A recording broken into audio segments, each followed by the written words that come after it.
Oasis Pool Solutions. Rehab Project at 2179.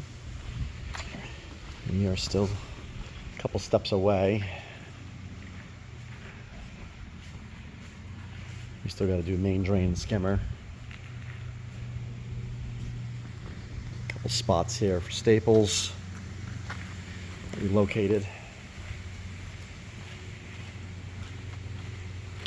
And we knew about a couple spots over here after we started taking the plaster down.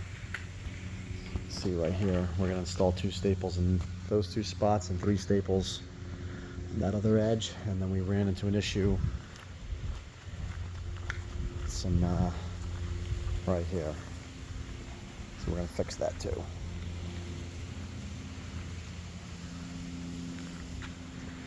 Getting close.